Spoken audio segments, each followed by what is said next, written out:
Working the night shift at a small, secluded motel had always been uneventful. I enjoyed the quiet, the solitude, and the chance to catch up on reading between checking in the occasional late-night traveler. But one night, everything changed, and my sense of safety was shattered. It was a chilly autumn evening, and the motel was almost empty. The leaves rustled outside, and the wind howled softly, adding to the eerie ambience. I sat behind the reception desk, sipping on a cup of hot coffee and flipping through a novel when the sound of a car pulling into the lot caught my attention. I glanced up to see an old, beat-up sedan park haphazardly near the entrance.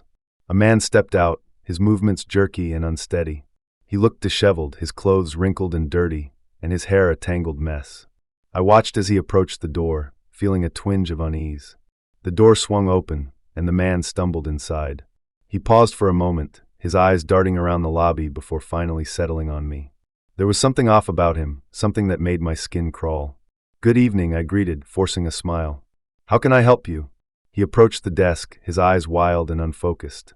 "I need a room," he mumbled, his voice rough and raspy. "Somewhere far from everyone. I don't want to be disturbed." I nodded, trying to keep my composure. "Of course. We have a room available at the end of the hall. It's quite private." He fumbled with his wallet, eventually pulling out a crumpled $20 bill. I checked him in quickly, handing him the key and directing him to his room. As he walked away, I couldn't shake the feeling that something was very wrong. The night went on, and I tried to return to my book, but my mind kept drifting back to the strange guest. The wind outside seemed to grow louder, howling through the cracks in the windows, adding to my growing sense of unease. Around midnight, I heard a strange noise coming from the guest's room. It was a low, rhythmic thumping, like someone was hitting the walls repeatedly. I frowned and got up from my chair, heading down the hall to investigate. I knocked on the door, hesitating for a moment before calling out, "Sir, is everything all right in there?" There was no response, just the continued thumping. I knocked again, louder this time. "Sir, is everything okay?" The noise stopped abruptly, and I heard shuffling inside. The door creaked open slightly, and the man peered out at me, his eyes bloodshot and frantic. "What do you want?" He snapped, his voice laced with irritation. "I've received some noise complaints from other guests," I lied, trying to sound calm. "I just wanted to make sure everything was all right."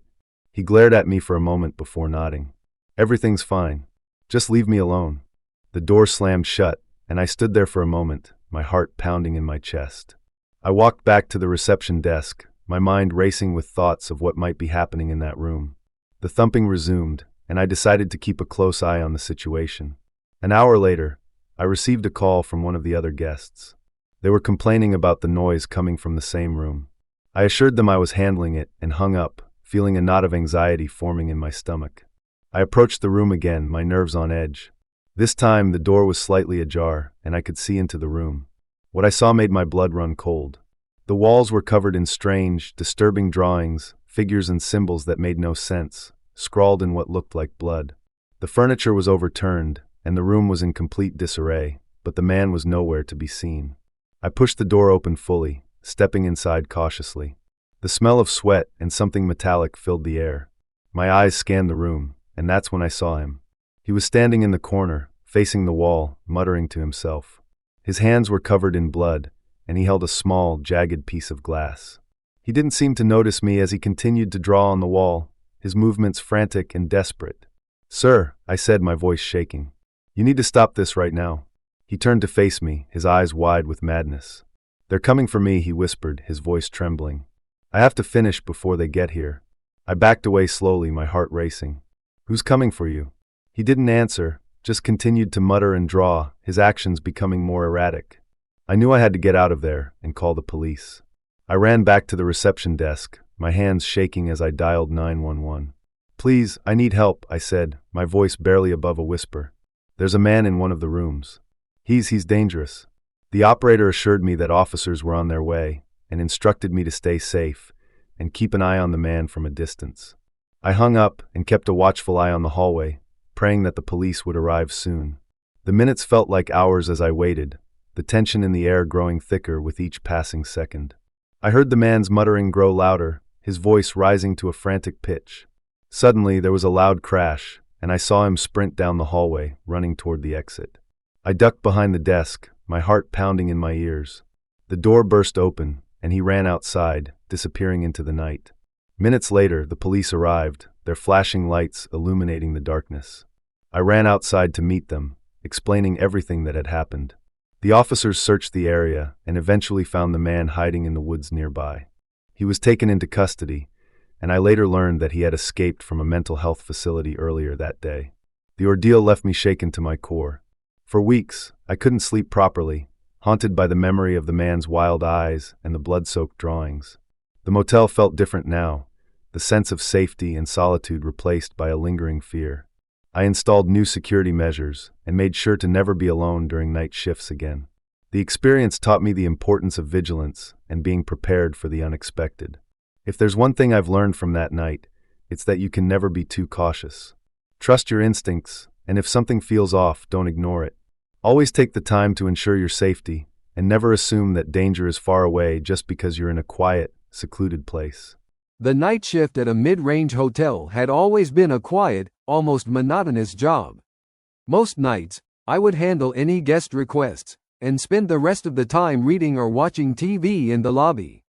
But one night, my routine was shattered by a series of terrifying events that still haunt me. It was a Thursday night, and the hotel was relatively empty. The lobby was dimly lit, casting long shadows on the walls, and the only sound was the low hum of the air conditioning. I was behind the front desk, reading a book, when the entrance door swung open. A man walked in, looking around nervously.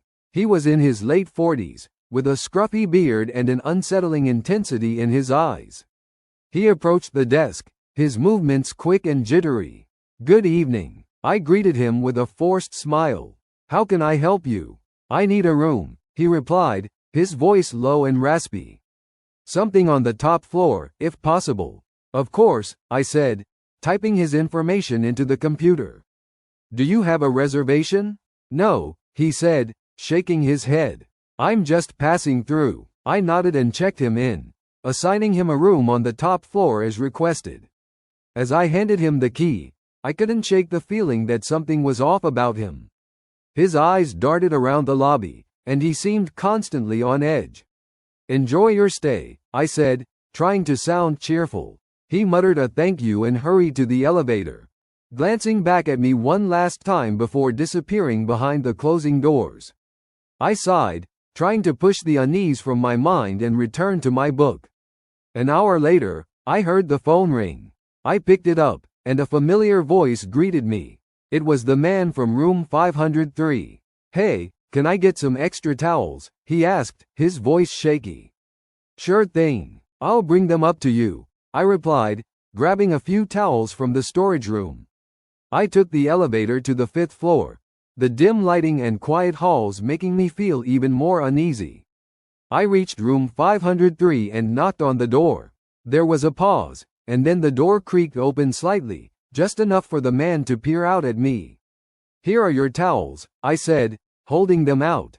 He took them quickly, his eyes never leaving mine. "Thanks," he mumbled and shut the door before I could respond. As I walked back to the elevator, I couldn't shake the feeling that he was watching me. I glanced back down the hallway and saw his shadow moving behind the curtains of his room. A chill ran down my spine, but I tried to brush it off as paranoia. Back at the front desk, I resumed my reading, but my mind kept drifting back to the man in room 503. Something about him just didn't sit right with me. A few hours later, the phone rang again. It was the man in room 503, again. "Can you come up here?" he asked, his voice sounding more urgent. "There's something wrong with the TV." "Sure, I'll be right up," I said, feeling a growing sense of dread. I made my way back to the 5th floor, my heart pounding in my chest. I knocked on the door, and the man opened it, looking more agitated than before. "The TV's not working," he said, stepping aside to let me in. I hesitated for a moment before stepping into the room. The air inside was stuffy, and the lights were dim. The TV was indeed off, but as I approached it, I realized the power cord had been unplugged. "Looks like the cord was just unplugged," I said, plugging it back in and turning the TV on. The man watched me silently, his eyes following my every move. "Thanks," he said, his voice barely above a whisper. I nodded and quickly made my way back to the door, eager to leave the room. As I stepped out, he grabbed my arm. "Wait," he said, his grip tight. "Can you stay for a while? I don't like being alone." I pulled my arm free, trying to keep my voice steady. "I'm sorry, but I have to get back to the front desk. If you need anything else, just call." I hurried back to the elevator, my heart racing. As the doors closed, I saw him standing in the doorway, watching me with an intensity that made my skin crawl. Back at the front desk, I couldn't focus on anything. I kept glancing at the security monitors, half expecting him to appear. The hours dragged on, and I kept checking the time, counting down the minutes until my shift was over. Just as I was starting to relax, the phone rang again. My stomach dropped as I saw it was from room 503. "I can see you," the man's voice whispered, sending a shiver down my spine. "I know you're alone." I slammed the phone down, my hands shaking. I looked around the empty lobby, the shadows seeming to grow darker and more menacing. I decided to call the police, my fear outweighing my hesitation. 911, what's your emergency?" the operator asked. "There's a man in room 503, I said, my voice trembling. "He's been acting really strange, and now he's making threats. I think he's dangerous." The operator assured me that officers were on their way and told me to stay put. I hung up the phone and sat behind the desk, my eyes fixed on the security monitors. A few minutes later, I heard the sound of footsteps in the lobby. I looked up to see the man from room 503 standing there, a sinister smile on his face. "You called the cops on me?" he asked, his voice low and threatening. I backed away, my heart pounding. "Leave me alone," I said, my voice shaking. He took a step closer, his eyes filled with madness. "You shouldn't have done that," he hissed. Just then, the sound of sirens filled the air, and the man's expression changed from anger to fear. He turned and ran out of the hotel. The police arrived moments later, and I explained everything to them. They searched the area, but found no sign of the man. They assured me they would patrol the area and keep an eye out for him. The rest of the night passed in a blur of fear and anxiety. I couldn't shake the image of his sinister smile and the sound of his threatening words. I spent the remainder of my shift constantly looking over my shoulder, feeling a sense of dread that I couldn't escape.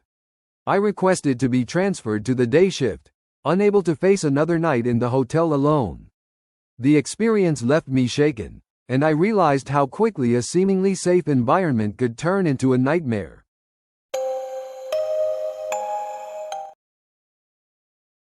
Story number 3. I used to work the night shift at a 24-hour hardware store, and it was usually quiet and uneventful. Most nights, it was just me and the hum of the fluorescent lights, the aisles empty and still. I used to find it peaceful, even a little boring. But one night, that sense of tranquility was shattered by a single, terrifying encounter. It was a Friday night, and I was halfway through my shift. The store was nearly empty, save for the occasional late-night shopper looking for last-minute supplies. I was stocking shelves in the plumbing aisle, my mind wandering, when I heard the jingle of the entrance bell. I glanced up and saw a man entering the store. He was short and gaunt, with a greasy baseball cap pulled low over his eyes. Nothing about him seemed off, but I brushed it off as just another weary customer. He walked slowly down the main aisle, his eyes scanning the shelves with an unsettling intensity. "Can I help you find something?" I called out, trying to be polite. He didn't respond, just continued walking, his movements deliberate and almost predatory. I felt a shiver run down my spine, but tried to focus on my work. A few minutes later, I noticed him standing at the end of the aisle, watching me. "Do you need any help?" I asked again, this time more firmly. He shook his head slowly, his eyes never leaving mine. "Just browsing," he said, his voice low and gravelly. I nodded and turned back to the shelves, but I could feel his gaze on me, making my skin crawl. I tried to ignore it and continued stalking, but my hands were shaking, and I kept glancing over my shoulder. The usual hum of the lights, now a constant reminder of how alone I was. I decided to move to a different section, hoping the man would leave me alone.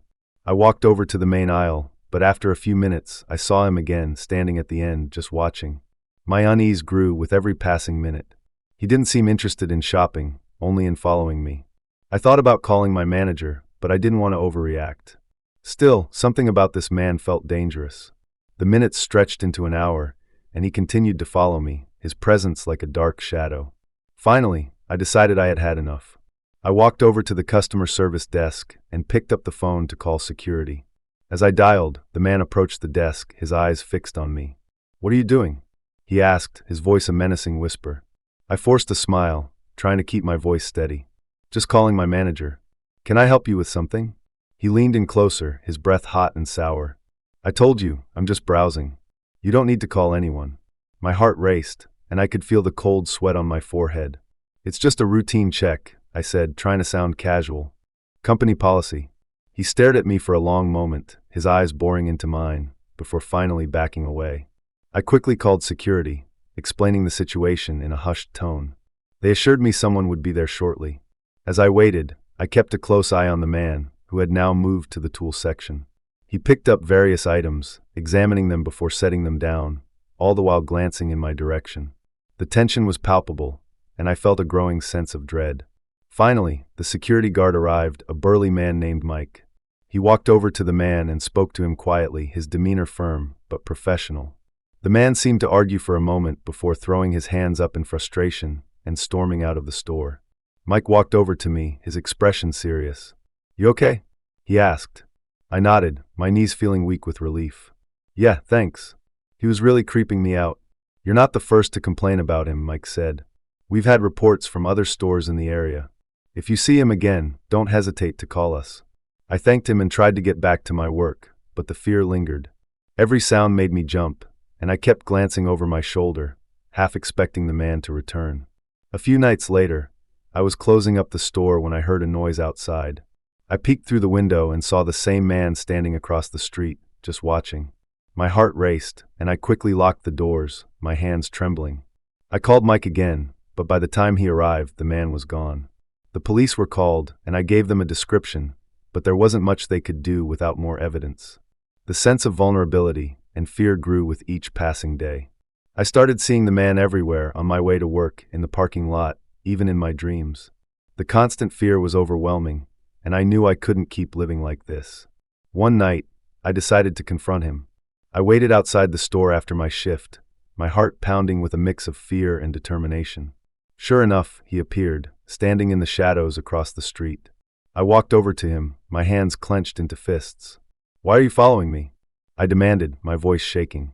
He just smiled, a cold, chilling smile. "You interest me," he said simply. "Leave me alone," I said, trying to sound brave. "I'm not afraid of you." His smile widened, and he took a step closer. "You should be." I backed away, my fear turning into terror. I ran back to the store, locking myself inside and calling the police. This time, they took me seriously, and an officer stayed with me until Mike arrived. The police increased their patrols in the area, and the man eventually disappeared, but the fear never truly left me. I transferred to a day shift, unable to shake the sense of vulnerability that came with working nights. The sense of security I once felt was gone, replaced by a constant vigilance. I realized how important it is to trust your instincts and to never underestimate the potential danger that can come from even the most mundane situations. What I've learned from that experience, it's that you can never be too careful. If something feels off, don't ignore it. Always take steps to ensure your safety, and never assume that danger is far. Story number 4. The work at the graveyard shift at a hospital was always challenging, but I had grown accustomed to the late-night emergencies, the quiet halls, and the occasional eerie feeling that came with working in a place where life and death were a constant presence. Little did I know, one night would test my nerves in ways I had never imagined. It was a typical Friday night, and the hospital was quieter than usual. Most of the patients were asleep, and the only sounds were the distant beeps of monitors and the occasional shuffle of a nurse's footsteps. I was stationed at the nurse's desk in the emergency department, catching up on some paperwork when the call came in. "Yar, this is Jessica. How can I help you?" I answered, my voice steadied despite the late hour. "We're bringing in a patient," the paramedic on the other end said. "Middle-aged male, severe anxiety, possible psychosis. ETA, 5 minutes." I nodded, jotting down the details. Understood. We'll be ready. A few minutes later, the ambulance arrived, and the paramedics wheeled in a man who looked terrified out of his mind. His eyes were wide, darting around the room, and he was muttering incoherently. His clothes were torn, and he had scratches all over his arms. "What's his name?" I asked the paramedic. "No ID," the paramedic replied. "He was found wandering on the side of the highway." We got him into a room, and I tried to calm him down as the doctor examined him. "You're safe now," I said softly. "We're here to help you." The man looked at me, his eyes full of fear. "They're coming for me," he whispered, his voice trembling. "You have to help me." "Who's coming for you?" I asked, trying to keep him talking. He did not answer, panic in his eyes. The doctor sedated him, and we admitted him for observation. As the night went on, I couldn't shake the feeling of unease his words had left me with. I returned to my paperwork, but my mind kept drifting back to the man in room 12. Around midnight, strange things started happening. I was walking down the hall to check on the patients when I noticed a shadow move across the wall. I stopped, my heart pounding, but when I looked around, there was no one there. I shook it off as my imagination and continued my rounds. But as I reached room 12, I saw that the door was ajar. The man had been sedated. There was no way he could have gotten up. I pushed the door open and peeked inside. The room was empty. I felt a chill run down my spine. I checked the bathroom, but it was also empty. Panic started to set in as I realized he could be anywhere in the hospital. I rushed back to the nurse's station and called security, my hands shaking. "We have a missing patient," I said, my voice trembling. "Room 12. He's a middle-aged male, severe anxiety, possible psychosis." "We're on it," the security guard replied, and I heard the click of the radio as he called for backup. I tried to stay calm, but the fear was growing. I checked the security monitors, but there was no sign of him. The hospital felt unnaturally quiet, the usual hum of activity replaced by an eerie silence. Then I heard it, a soft whispering like someone was speaking just out of earshot. I turned around, but the hallway was empty. The whispering grew louder, and I realized it was coming from room 12. I walked back to the room, my heart pounding in my chest. The door was still ajar, and the whispering was clearer now, like a chorus of voices all speaking at once. I pushed the door open and stepped inside. The man was back in his bed, his eyes wide open and staring at the ceiling. His lips were moving, but the words were unintelligible. I felt a cold sweat break out on my forehead as I approached him. "Are you okay?" I asked, my voice barely above a whisper. He turned his head slowly to look at me, and for a moment, I thought I saw something in his eyes, something dark and menacing. "They're here," he said, his voice a hoarse whisper. "They're inside me." I backed away, my fear turning to panic. I ran back to the nurse's station and called the doctor, my hands shaking so badly I could barely hold the phone. "The patient in room 12 is back," I said, my voice trembling. "He's saying strange things. I think something's really wrong." The doctor arrived a few minutes later, and we both went to check on the man. He was lying still, his eyes closed, and the room was silent. The doctor examined him, then turned to me with a puzzled expression. "He's stable," he said, "but we need to keep a close eye on him." As the night wore on, the sense of unease grew stronger. The whispering continued, and I started seeing shadows moving in the corners of my vision. I felt like I was being watched, and the hospital, usually a place of healing and safety, had become a place of fear and dread. At 3 a.m., I was checking the monitors again when I saw something that made my blood run cold. On the screen, I saw the man from room 12 walking down the hall, his eyes fixed on the camera. But he was still in his bed. I had just checked on him. I blinked, and the image was gone. I rubbed my eyes, wondering if I was losing my mind. But then I heard footsteps behind me. I turned around slowly, and there he was, standing at the end of the hall, staring at me with those dark, hollow eyes. I felt paralyzed with fear. He started walking towards me, his movements slow and deliberate. I backed away, my heart racing, and then I turned and ran. I ran to the security office, bursting through the door and gasping for breath. The security guard looked at me in alarm. "What's wrong?" "He's out," I said, my voice shaking. "The man from room 12. He's walking around." The guard grabbed his radio and called for backup. We both ran back to the hallway, but when we got there, it was empty. The man was gone. We searched the entire hospital, but there was no sign of him. The whispering continued, and I felt like I was being watched from every shadow. Finally, as dawn approached, we found him back in his bed, just as he had been before. The doctor examined him again, but there was nothing unusual. The man was stable, still sedated, but I couldn't shake the feeling that something was terribly wrong. The rest of my shift passed in a haze of fear and confusion. I couldn't explain what had happened, and no one else seemed to have seen or heard anything unusual. But I knew what I had experienced, and it left a lasting mark on me, and I was unable to face another night in the hospital alone. If these stories kept you on edge, make sure to hit that like button and subscribe for more spine-tingling content. Don't forget to turn on the notification bell so you never miss a chilling upload. Stay safe out there, and remember, sometimes the scariest things happen when the world is asleep. Until next time, keep the lights on, and I'll see you in the next video.